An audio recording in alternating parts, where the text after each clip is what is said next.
Hey there, it's Kristen, and I just wanted to introduce this mystic craft, which is an astrology spinner.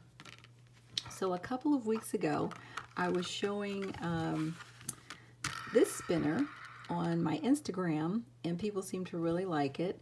So, I thought I would introduce really basically the same spinner in my Mystic Crafts class. Now, you will notice that they look a little bit different. What I did was I added quadrants to the outside, and then I just made a new one. So I kind of just recreated it with different colors. So I want to talk about first what you're going to need to make your own and what it is that you're actually making here. And then I'm going to talk about how you might use it, some different ways to use it. So first of all, when you go into the classroom, you're going to see this template. So you can download this template, print it out onto some cardstock, and just from that cardstock, you'll be able to color it and do whatever you want to with it. Now, my suggestion is that you print it on cardstock and then laminate it, and then you'll get something that is around this thickness. Actually, let me show you this one. And I like to have it laminated because you kind of put your fingers on it a lot with spinning it. So I'm always touching it to spin it. So I like to have it laminated. You don't necessarily need it laminated. And this spinner that I'm using, it's really for like a children's game spinner. I do like to use this type of spinner when I'm doing a kind of separate game. If you've been in my Make This Magical Playbook class, you know that we make lots of magic spinners and we use a different style. However, this is the style I prefer for something that's not inside of a book or inside of a magic playbook. And so that's just my preference. You know, anything that is separate, I really like. I like the way that it spins. And I'll put links to all of these things in the classroom. So what you're going to do is take your template and you're going to fill it out using your own natal chart.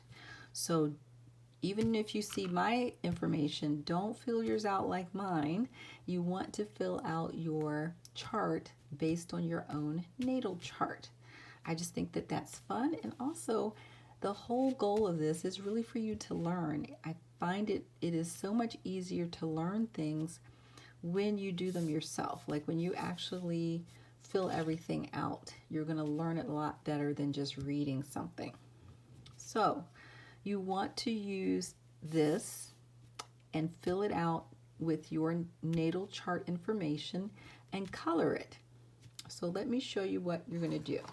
The first thing is to print out, I'm using astro.com, but you can go to another website. There are plenty of websites where you can print out your natal chart. I am using a whole signs house system. Okay, whole signs house system. And when you use whole signs, it will give you a chart that looks like this with equally sized houses or pie slices. I do this for a couple of reasons. First, to me, these charts are just easier to read when everything is evenly divided. But it is going to be a different type of chart than if you read, if you're familiar with like the Placidus or the Koch or the default charts. Also, I like this method because we're making a spinner. So with the whole signs method, you can easily see where the spinner is landing. And again, all of these houses are equal sizes. So that's just important. If you're a newbie and you don't know what I'm talking about, that's cool. It doesn't matter. I also just think it's much easier for a newbie, somebody who's completely new to astrology, to read this rather than reading their chart or trying to figure out cusps or trying to figure out where what house their zodiac is in. So trust me on that. But you can make this any way that you like. Okay, I'm going to give you this template. You can fill it out any way that you like. Now, once you have printed out your own chart, now you've got your astro chart, essentially you're just going to put it into here. So let me just show you how I filled mine out.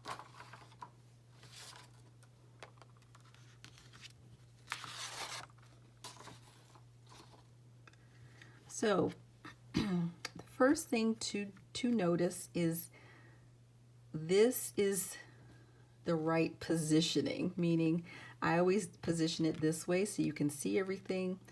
When you have it positioned this way, you can see the horizon line here. You should see house 1. House 1 lines up right here. It will always line up here. So when you print out your chart on astro.com,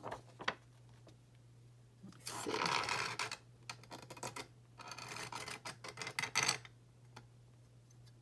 Get a little bit more light here. You should be able to see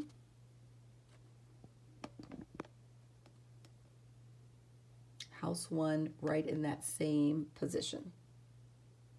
Okay, it's right here. So that way you can look and you can see what is in house 1. These are your planets. This is your zodiac sign. Okay.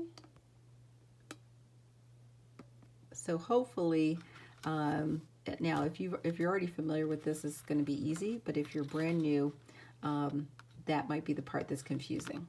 So just keep in mind that the houses are what's numbered.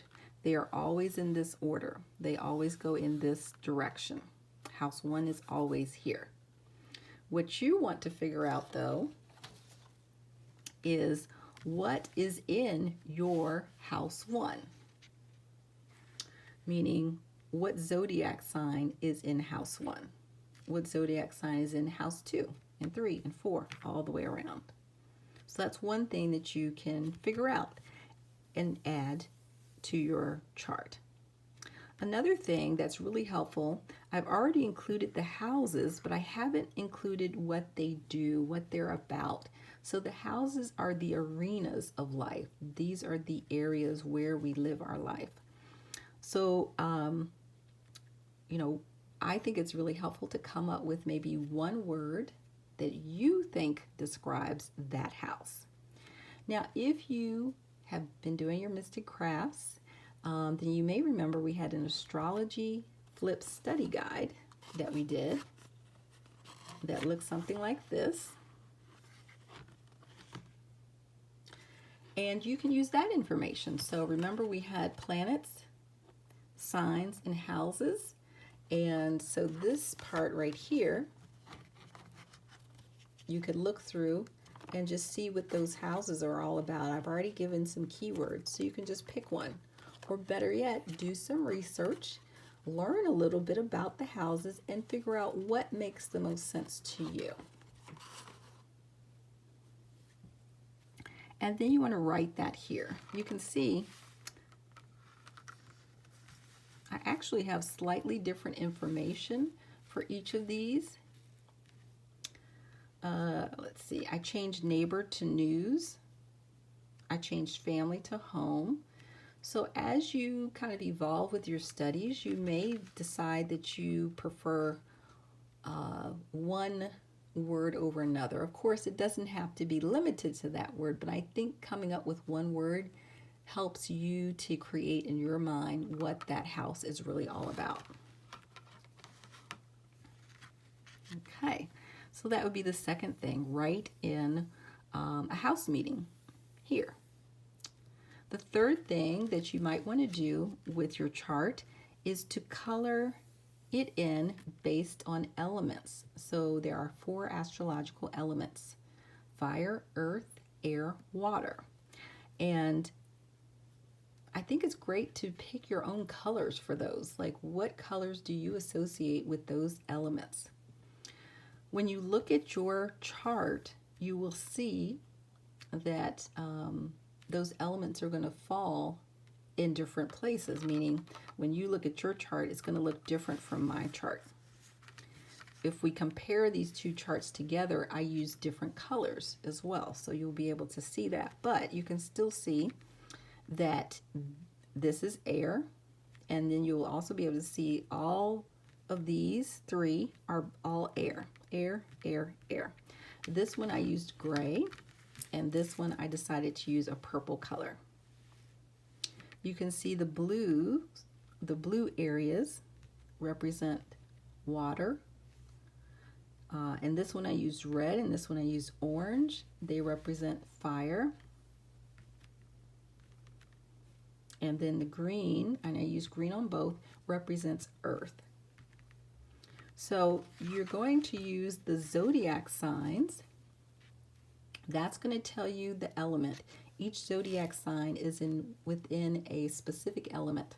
So once you figure that out, you might want to come up with a color. So again, you can color it in. I've used some brush pens to color mine. You can use colored pencils or whatever, whatever suits you. So that is the third way. I'm saying like third way. Third way you can kind of interact with this and learn from this particular template.